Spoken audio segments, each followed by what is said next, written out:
otherwise, I want to introduce you to Shauna Anderson from Skokie Public Library, who has been working with restorative practices and RJ with youth for a while. And Skokie in general, I think, has been doing some really interesting things in the world of social justice, race, equity.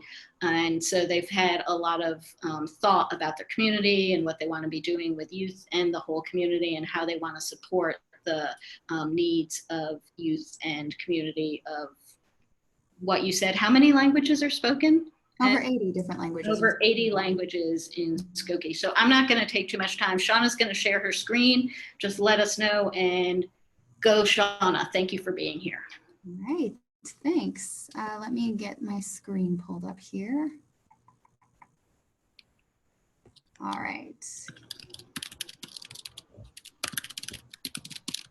There we go. Can y'all see that now? Okay, so as Linda said, I'm Shauna Anderson, and I am the supervisor of Young Adult Services at Skokie Public Library.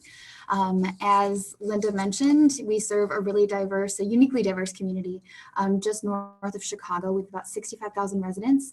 40% of our residents are born outside of the United States, and over 80 different languages are spoken in the home. It's a very exciting community to work in. And I'm here because we've done a lot of work here to rethink how we deal with young adult suspension in our library building, particularly around the idea of suspensions and when it's okay to use them, how are they helpful, and just rethinking that whole process. So hopefully by the end of this webinar, you guys will come away with a really great starting point for whether or not you think this is helpful. You'll know how to continue your research, and we'll get a couple of pointers for how to get started if that's something that you're interested in. I am going to start here because I get a lot of questions about why are we even thinking about this in libraries? And I want to start with kind of why we do what we do for young people. And at Skokie Public Library, we use this phrase that we grow curiosity into action with young people regardless of where they are on the path to adulthood, because our influence will make a difference even if we don't see the results. I think this speaks to a lot of what young adult librarians are really hoping to do for young people.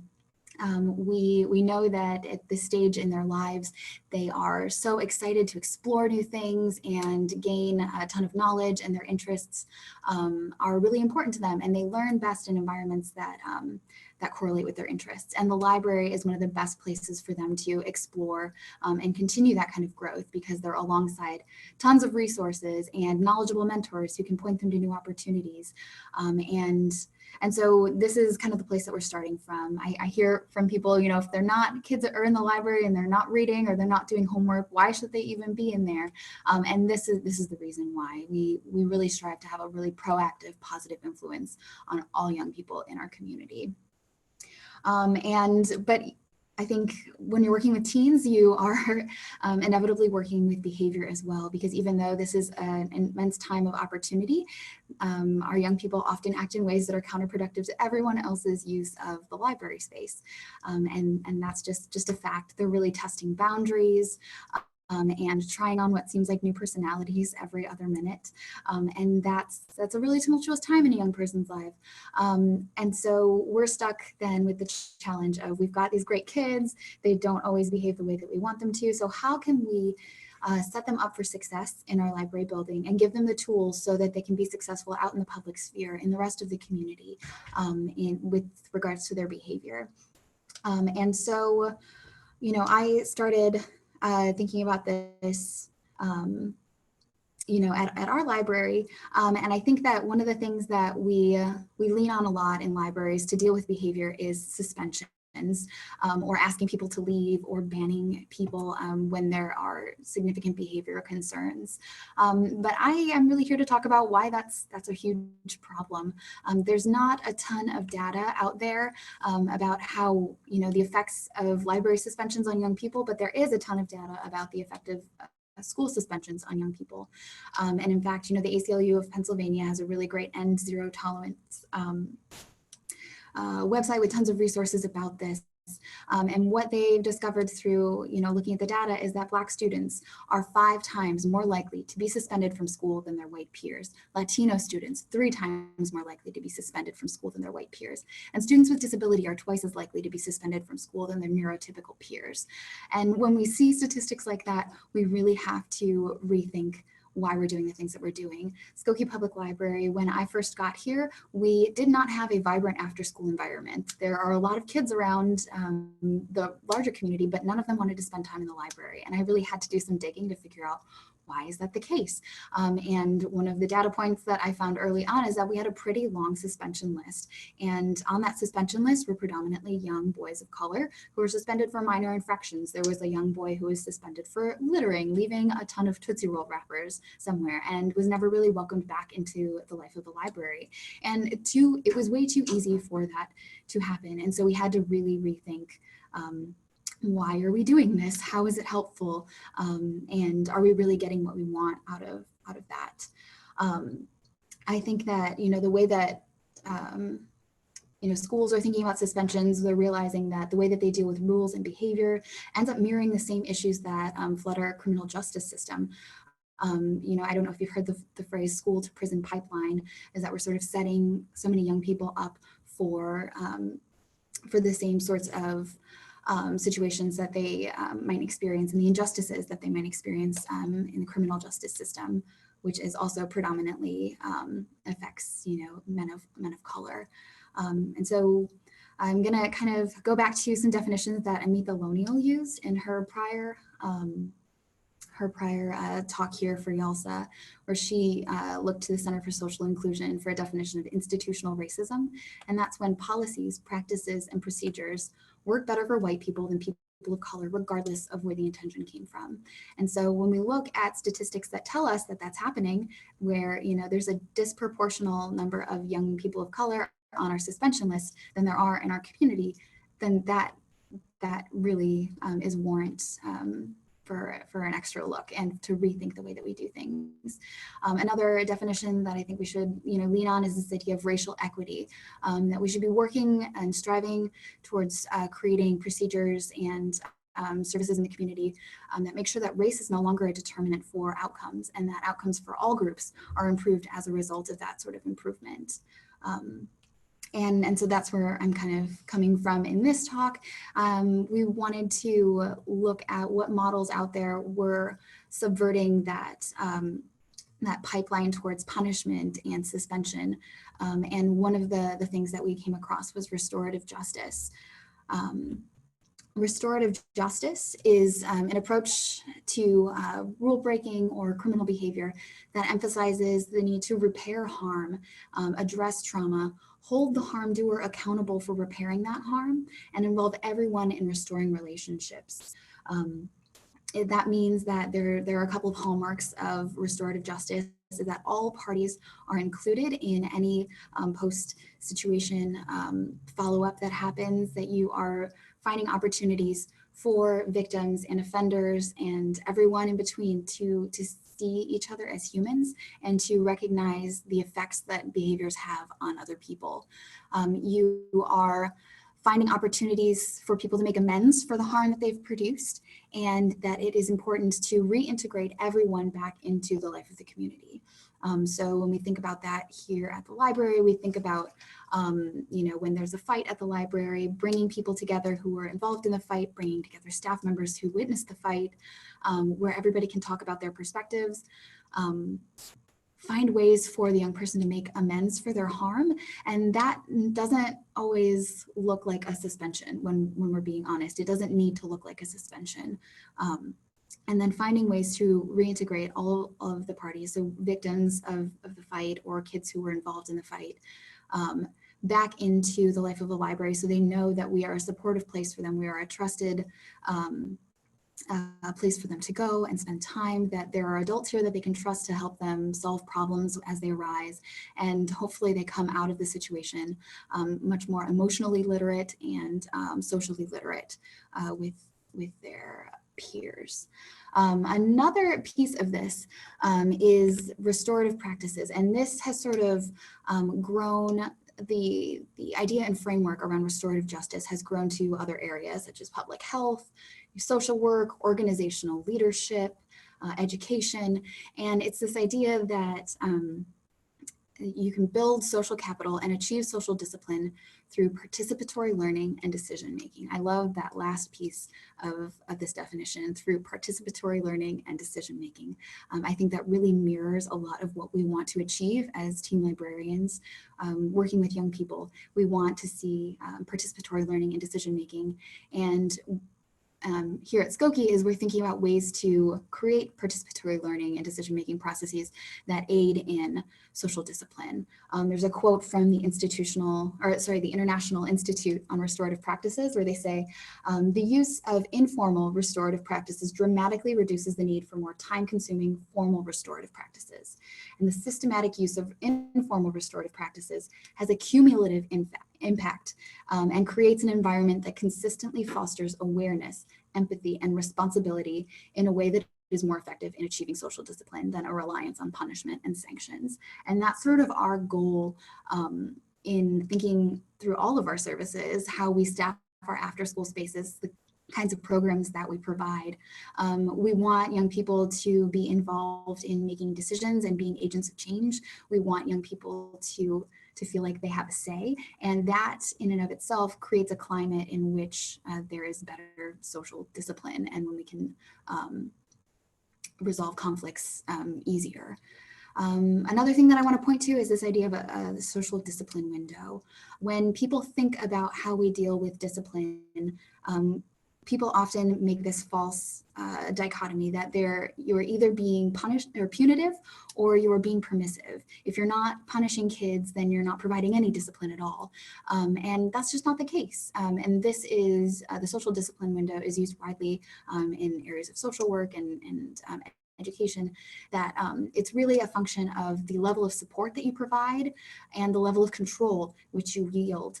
And so a punitive situation requires high control but does not provide a ton of support, whereas a permissive environment provides tons of support but not a lot of control. That there's also, two other ends of that spectrum, that you can provide no control and no support, and that's neglect, where everybody can do whatever they want all the time. But restorative models really seek to provide a high level of control tied to a high level of support. So in my eyes and in a lot of people's eyes, that's the ideal sort of situation that we want to sort of come from.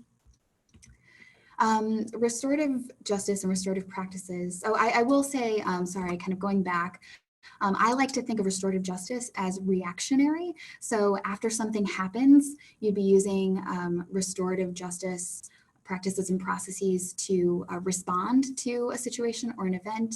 And I think of restorative practices as preventative, as building a climate and giving young people tools before anything happens so that they're better able to handle themselves in social situations, if that makes sense.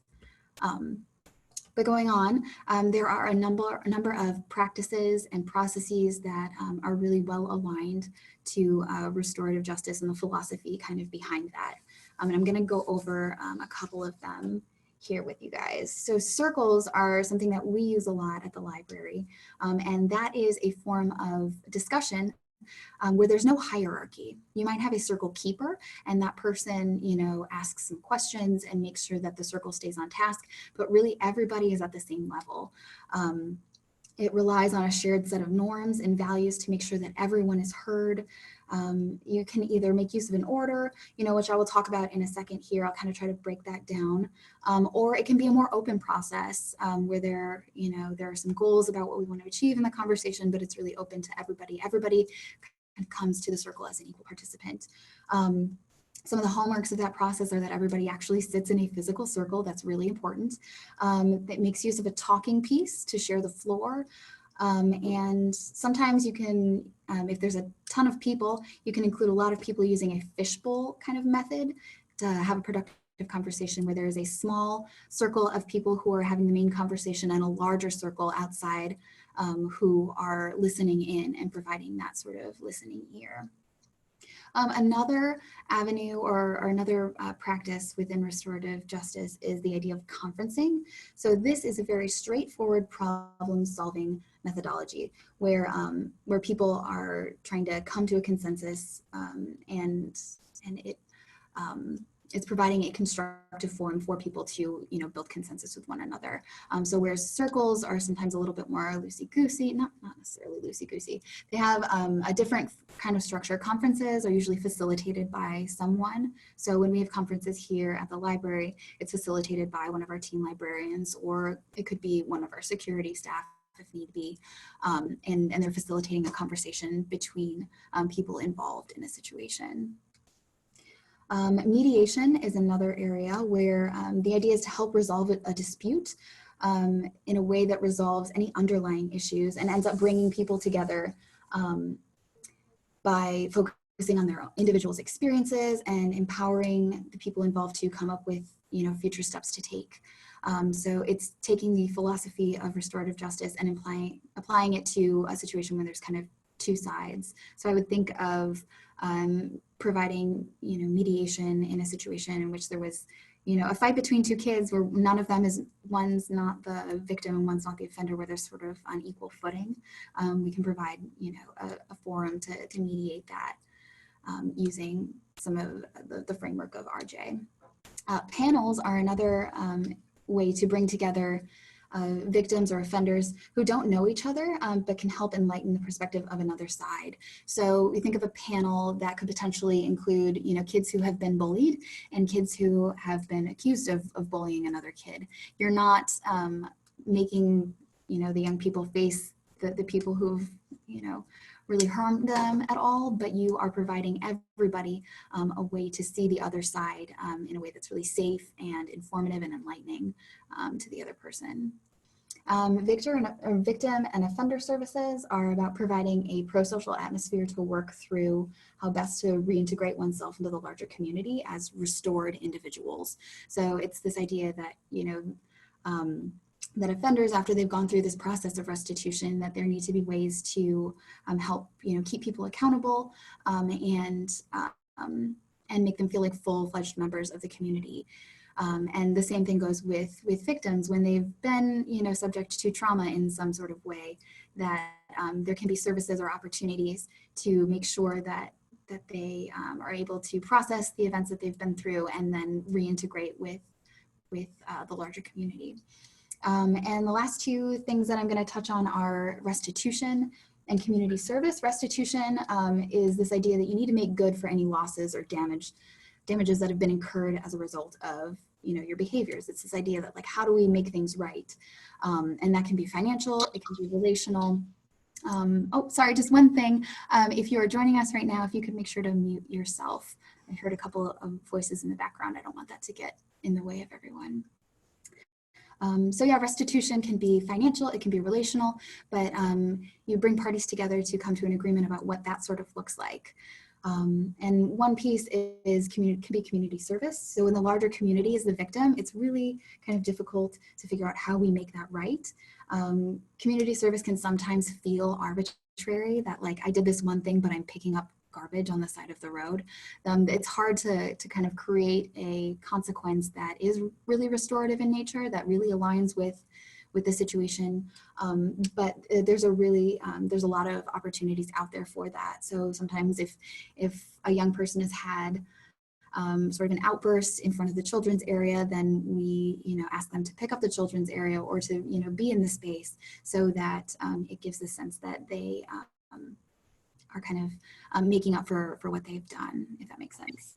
Hey, Shauna, I'm going to interrupt you for a minute because Susan had a question about, and I think it would, so she's asking is, if there's a large after-school crowd, is this when a circle, panel, etc. would meet and discuss an issue? Would it happen right away when someone poses a problem, which interferes with the library experience? Yeah, so there's a couple of different options there. And I think I would just answer that yes. It happens after school. It depends on the situation. We have weekly proactive talking circles that can provide a forum for sort of debriefing when things arise that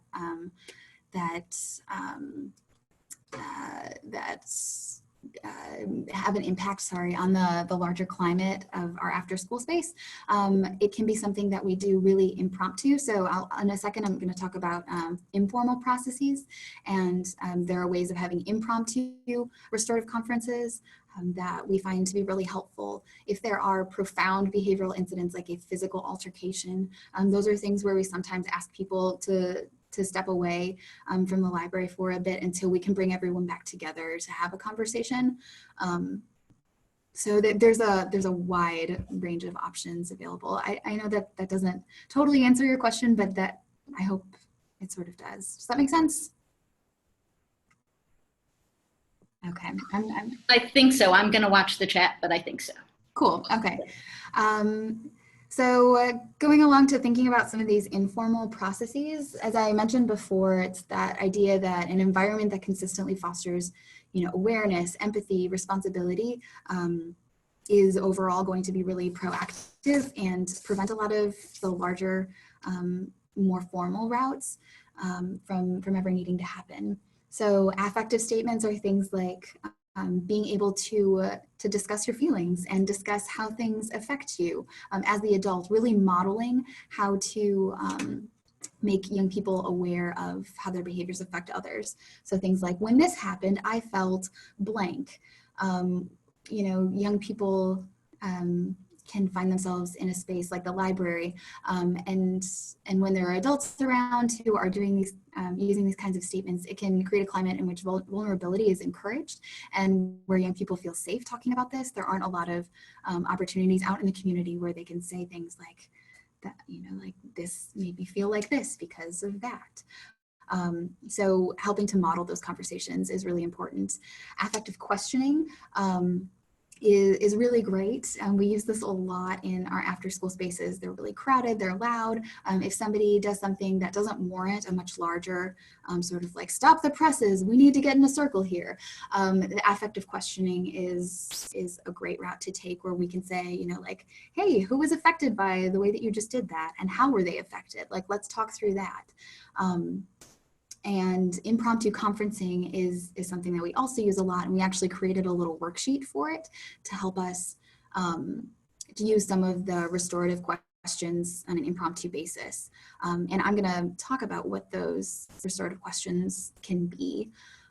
So when you're in a situation where you need to do kind of an impromptu conference with a young person, some really great questions to ask them are, if they are the quote unquote offender in the situation, what happened? What were you thinking at the time? What have you thought about since? Who was affected by your actions, and how have they been affected? What can you do to make things right? And how can we make sure this doesn't happen again? Those are all really kind of enlightening questions that are going to turn on the light bulbs for young people in ways that stop doing that isn't. So we're really trying to think of, when young people present behavior that is challenging, how can we turn this into an opportunity as opposed to just a challenge where we're constantly spinning our wheels trying to make things stop. And so, yeah, some of these questions are really great for that. If you're in a situation where someone is feeling victimized, you can use some of these questions to help them express themselves to the quote unquote offender. What did you think when you realized what happened? How has this affected you and others? What has been the hardest thing for you? What should happen to make things right? And how can we make sure this doesn't happen again? Those are all things that are going to help. Usually it's really difficult when you bring two people together who have vastly different understandings of what situation just went down. If there's bullying, I think of as a good opportunity to do this, where a young person can express themselves in a way that's really going to get through to the other person. So that's just some examples of restorative questions that can be used. I'm going to really quickly kind of go through the circle outline here. I want to make sure that we save enough time for questions at the end, and I'm not quite sure how we're doing on time, but some of the, sorry. You have 30 minutes. 30 minutes, okay, great. So circles are a really great process. As I mentioned before, we provide weekly talking circles for young people. We have been doing that for the past 2 years. Last year it was just in junior high, and this year we opened it up to high school students as well. So we run 2 circles every week, one for each of those age groups. And circles, you know, this is an outline that's really easy to use. There's a great workbook that we use by Carolyn Boyce Watson and Kay Pranis. Anything by Kay Pranis is really amazing. But The Heart of Hope is a book that the two of them wrote together, and it's a workbook that comes preloaded with all these really amazing circles, and they use this similar outline, and that was really great for helping us get up and running really quickly and feeling really comfortable leading circles. Now we're at the point where we can use this outline and kind of Frankenstein our own based off of the kind of things that we want to talk about and the interests that our young people have. But The Heart of Hope is a really great place to start. So I wanted to make sure I flagged that for you. So a circle usually begins with welcoming everybody and providing an opening ceremony or exercise or ritual. And that can look really different depending on, you know, what kind of a facilitator you are. I tend to use a lot of like quotes and poems, and it's super cheesy, but that's sort of my thing, and the kids have learned that that's my thing. Some of our other staff will do like meditation exercises, but just a way to sort of set everyone's intentions for our time together. We explain a centerpiece. Usually that's something that's like supposed to be symbolic, that sits in the center of the circle so everyone's eyes can sort of rest on a centerpiece.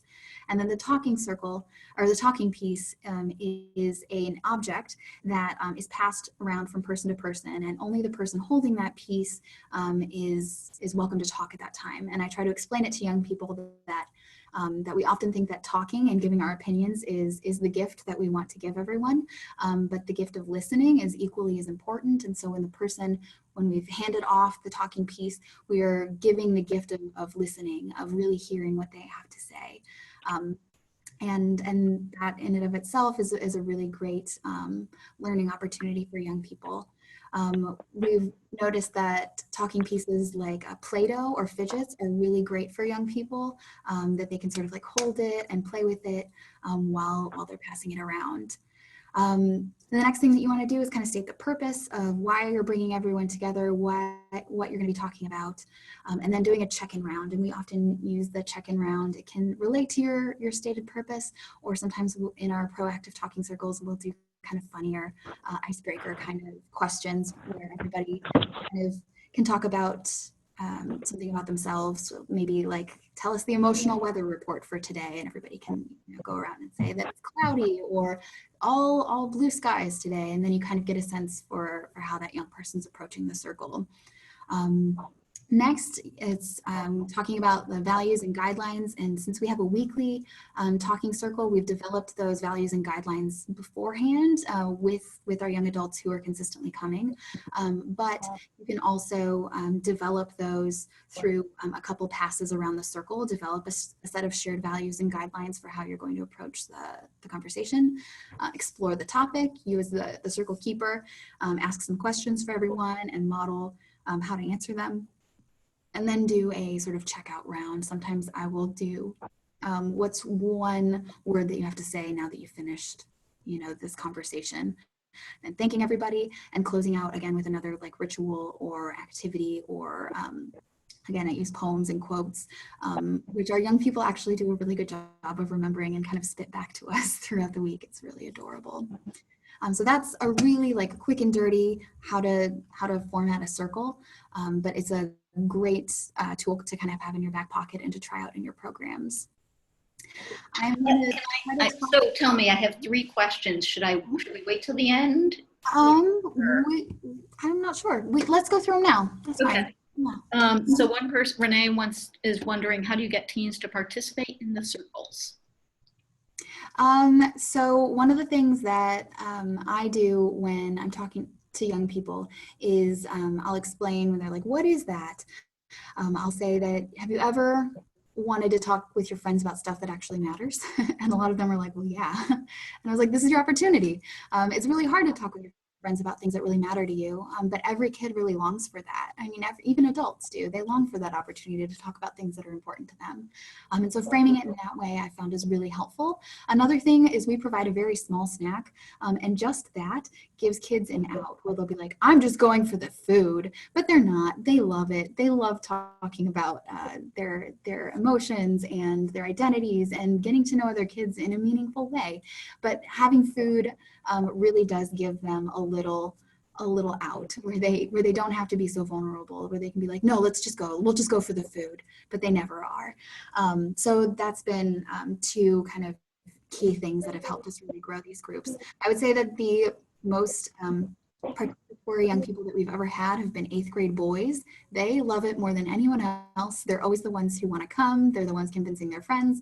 And that's not what you would typically think. You don't think of 14-year-old boys as being particularly interested in sharing their feelings, but they really, really are. Yeah. I love that. That's awesome. Sandra's wondering if you have any resources that discuss restorative justice practices for youth who have difficulty verbalizing emotions and motivations. I have not come across anything like that in particular, but maybe, Sandra, maybe we can email back and forth afterwards. I might have a couple things that I can throw your way. Is that Sandra, tell us if that's okay, and I have everybody's email. And then we have, what's the length of a circle program? We do an hour a week. Sometimes they end early, and that's fine. And then the kids just end up kind of chatting amongst themselves after the circle is over. But we do reserve an hour for things to sort of really get started and make sure that everyone has enough time to speak. And then one more at this moment. And so the question is, do you have suggestions or tips of how to handle groups of teens who come in, use public computers, and are kicked out almost every day?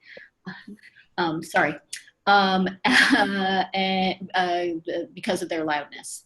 They're typically a group of boys of color, and this person's only part-time. They behave well when she's there, but not when not. Yeah, so I would, I'm going to talk a little bit about our story, and I think that making sure that your organization has very strong behavioral guidelines, and so that staff know the best routes to approach young people and how to talk to young people. So what I'm kind of hearing is that you feel like the approach that you're using with them is working, but not with every other staff member, if that makes sense.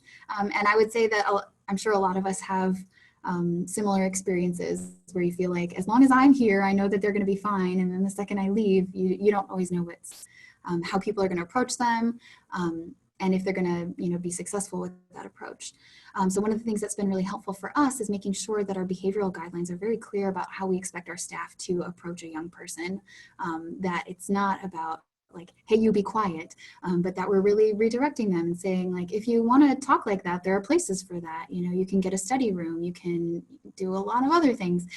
But while you're on the computers, we just ask that you be quiet. So that's, I don't know, that's an option, is just to think about what kind of staff training you have around approaching young people. That's going to be helpful. And then the restorative piece with something like this, I'm not quite sure that there might be a good angle. Potentially talking to those young people about how we create guidelines around the use of volume. Involving them in that process could be really restorative, making sure that, they understand what's expected and are developing the rules around that. That would be sort of my quick thoughts on that topic. Does that make sense? I think so. Okay. Yes, we got a yes. Okay. Well, I mean, we can keep talking about that in a second, because I think that volume and those low-level offenses are kind of what usually get us in kind of trouble, where young people don't feel welcome here in the first place, and that's a big piece of this issue. So where I started from is when I began here and I was collecting all this data about why young people are here, why aren't they here. We noticed that there were a lot of young men of color on our suspension list. And we really had to think about those behavioral guidelines, that piece. So we did a pretty strong revision that made very clear when we're going to use suspensions and when we weren't. At the time when I started, we're very, under the guise of being very supportive for staff, you know, that was the intent. We wanted to support staff that if they felt a young person needed to leave, they could make that call. And if they felt like it warranted suspension, staff could make that call. And what that did, you know, it felt like staff was very supported, but it ended up not producing the best kind of results for our young people. So we made very clear in our behavioral guidelines what kind of behaviors might warrant being asked to leave, what kind of approaches we want staff to take for low-level behaviors to make sure that it doesn't get to a point where they're asked to leave, and where young people can really learn from their behavior. Sorry, is there another question? They didn't talk to you? No, I don't think so. I'm just going to mute. Go for it. Sorry, thanks. We began sort of also having conversations with a group in Chicago called Umoja that works in Chicago public schools with restorative justice, and sort of trying to do some things with them and how to kind of align our practices with RJ techniques. And one of the things that they recommended was that Heart of Hope book and helping us get up and running and learning how to do circles really quickly.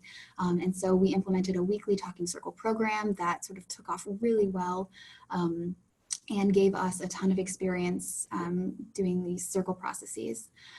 Once we felt really comfortable with that, then we started leading peace circles or also restorative conferencing with young people who had profound behavioral incidents that required, you know, just a more intense look at, you know, why things are happening and how we can change things. We also learned along the way, as I sort of mentioned, as people were coming in, we were talking about how restorative justice sort of can seem like a controversial issue because anything that deals with discipline deals with, you know, ideas around how we were raised, how we're raising our own kids, how we think people should be treated out in the community, what respect really means. And those are really charged issues. And also when we're talking about things like institutional racism and racial equity, those are also really charged issues. And so we realized that we had to do a lot of staff training, not just on, you know, youth development and restorative justice, but also like equity, diversity, and inclusion. And so there's a lot of ongoing staff training happening constantly around just getting people more knowledgeable so that we have a shared framework to move forward and continue to improve our community through new practices. We also learned that we had to start meeting regularly with our security staff, and that has made a really big difference, that the approaches that we were taking, we needed to make sure that we were aligned throughout the building in terms of our goals for young people, and what challenges we were noticing and how we can, you know, do a better job of dealing with them together as a community.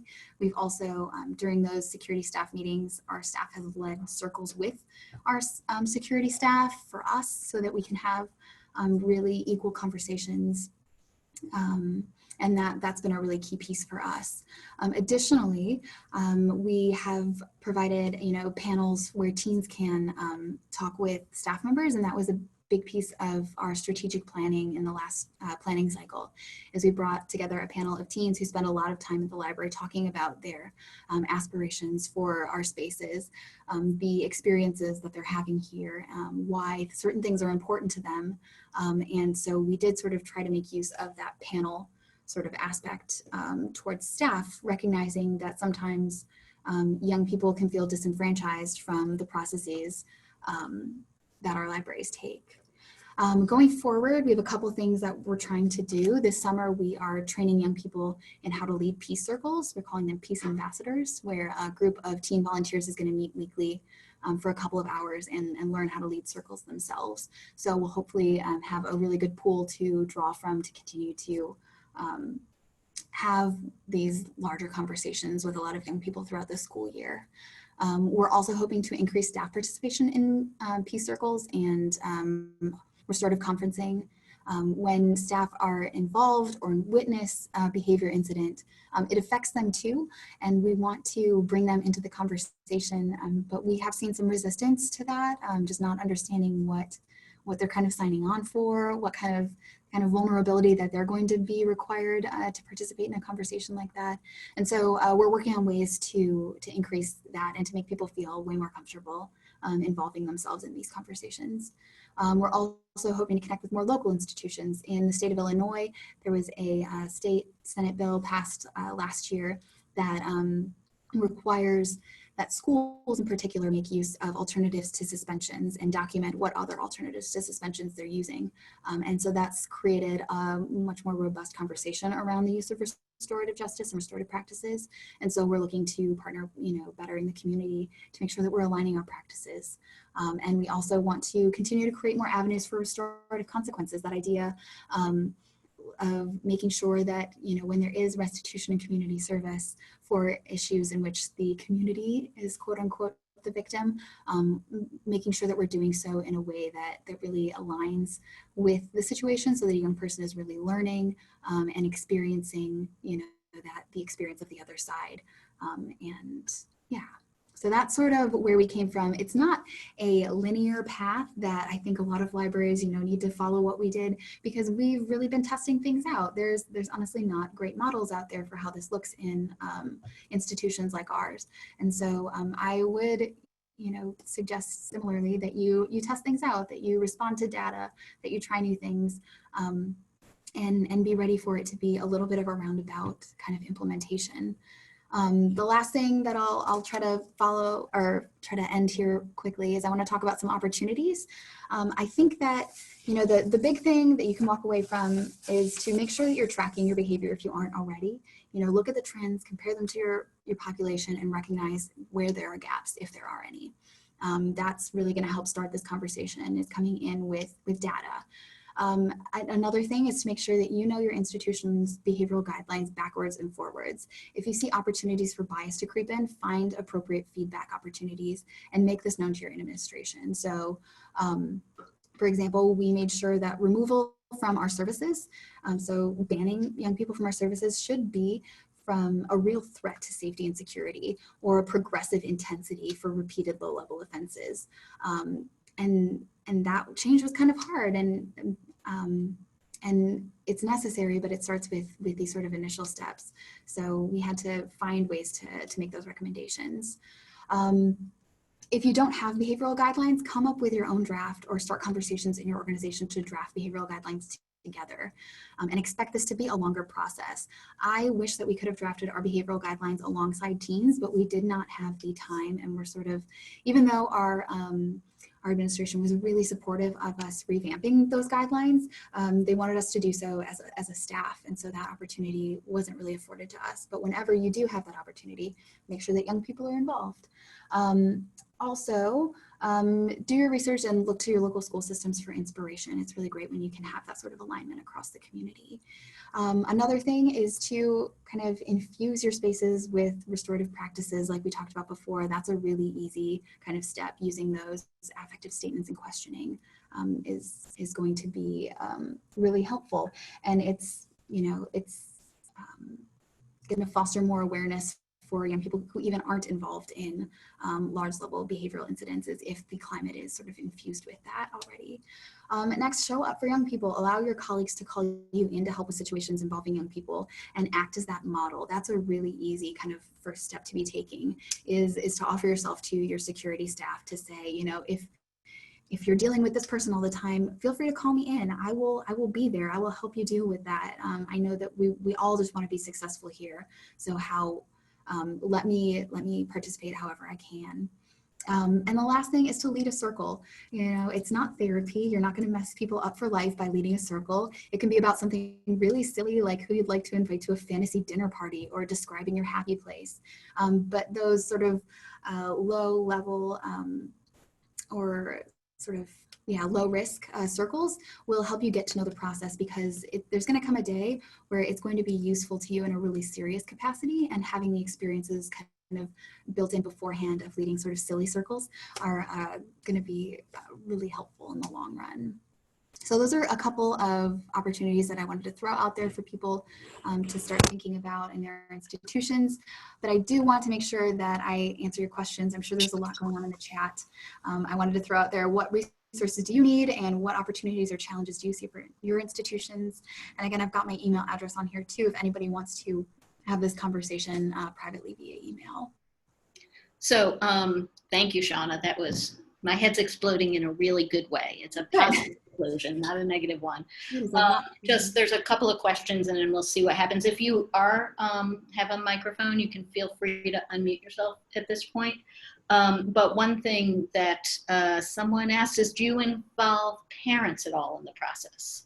We do. So we recently had a peace circle where we used the fishbowl technique after a fight that included a bunch of middle school girls. It was like a big middle school girl fight.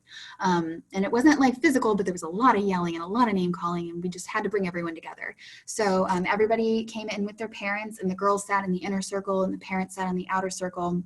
And the girls talked through things. And the parents at the end, they sort of, as I did my opening sort of cheesy quote, there was some eye rolling and like audible, like, oh, I can't believe I'm here kind of moments. But by the end, parents were talking about how, you know, this is a really great process. I'm going to use this at work. Or, you know, the rest of the parents kind of who didn't know each other met up afterwards and exchanged phone numbers and became friends from this. So it is a really great opportunity to involve parents when you can. We also provide the option for a young person to bring an adult ally or an older sibling with them, someone who will help keep them accountable and can offer their support to the young person regardless of who they are, you know, in the circle. Does that make sense? I think so. And then Gail is asking, what about small libraries, right? So she works with a lot of small libraries. Is there a way to, you can think about how you can scale this when it's they're staff challenged and don't have a lot of resources? Yeah, I mean, I think that just circles in general are, again, about that climate piece. So I think wherever staff can be trained in how to make use of circle processes or infusing already, like programs that you already have with circle processes could be a really good first step. I think it's a little bit harder. I don't have as much of a frame of reference for thinking about how much smaller libraries with much smaller staffs could do this, but I'd be happy to be a part of that brainstorming. So again, feel free to email me. Yeah, and I'm just saying in the chat, if anyone else has ideas about small libraries and how it might work, feel free to add them. Yeah, I said that you really don't have to put it in the chat, but there it is. I know that there are a lot of challenges and opportunities to being in smaller institutions, but a lot of that has to do with just like individual negotiations between what kind of staff you even have. Yeah. And I think one of the things that, and then I'll get on to another question, but I said this in the chat too, is that when you were talking about this circles and that, you know, starting with something that isn't, that's light, that's fun, it's really about building the relationship, right? So if you build the relationship with the youth, even with a smaller staff, then you start to have these more, you can have these more positive interactions, right? So absolutely. Yeah, and you're modeling things too. So a lot of those girls who participated in that peace circle, they had all been to our weekly talking circle program before. So they came in sort of knowing what the stakes were, knowing what the guidelines were, and so they could be better participants in a more serious capacity because they talked about their happy place with us before in a circle. And so, yeah, it's that low risk, high reward for those sorts of programs. That's awesome. You use data about library suspension and to discover who is not being allowed back to use service. Do you use any other delayed data collection methods to discover why teens might not be using the space? I mean, talking to teens, that was sort of a big piece. I think the amount of growth that we have seen in our after school spaces has been mind-boggling and frankly, like really exponential year to year. And a lot of that, we aren't writing about it in our newsletter. We're not putting it out on posters. There's nothing going out on social media. It's all word of mouth. That when young people know that they're welcomed in a space, when they know that they're really heard by people that they care about and who really trust them, that's the difference maker. That it's not about marketing. It's about really listening to the expressed needs of your young people. So one thing that we do is we don't always look to what other libraries are doing in their programming. We look to what our young people want, and that's the place that we start from. And if, you know, people are doing things that align with what those needs are, then we'd be interested in looking at them. But it really starts with our young people. Yay. Do you have sample prompts or resources for the low risk circles that you talked about? Yeah, so Heart of Hope is a really great workbook, and that's, I think there's a link to that in my slides, and that's the book by Carolyn Boyce-Watson and Kay Pranis, and that is going to involve a lot of, they're serious conversations. There's one about like your core self, and they're really helpful and impactful conversations to have with young people. But then we sort of used that outline that Kay Pranis makes use of in her materials, and we kind of Frankenstein things together using things like loaded questions, or, you know, those fun get to know you icebreaker kind of questions, and that's something that you can do once you are aware of the process to begin with. So I would really recommend Heart of Hope. It's a great workbook. Do you work with school guidance offices when you develop circle practices, or in any of this work, I guess I'd ask?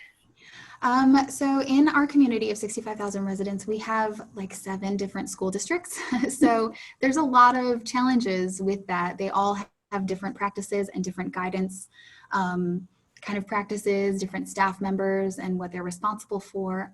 So that hasn't been an option that we've really sought out, because it would be, who do you bring to the table?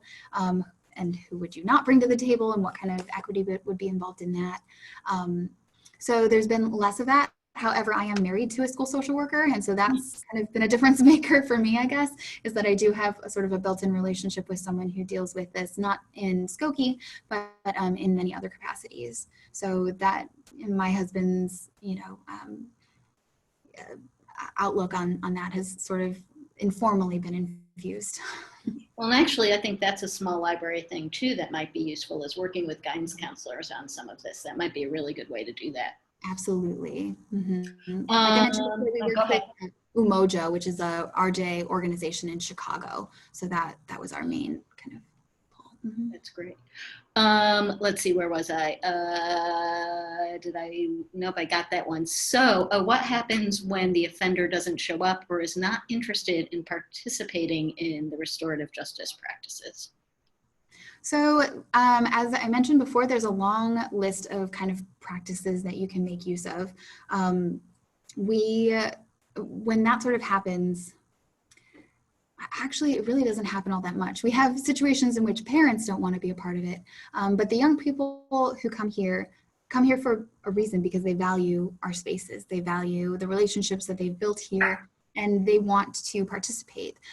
So we usually don't have a lot of situations in which young people just flat out say like, no, I'm not doing that. But we do have, as I mentioned before, that informal conferencing sort of piece where we have a little worksheet that asks the restorative questions. Something that we'd probably do with a young person is we would go through those. We have also had a situation, there's a situation that involved some bullying where one kid felt bullied by another, and there was sort of a mandate from school saying that they not talk to each other, that they not be in each other's presence.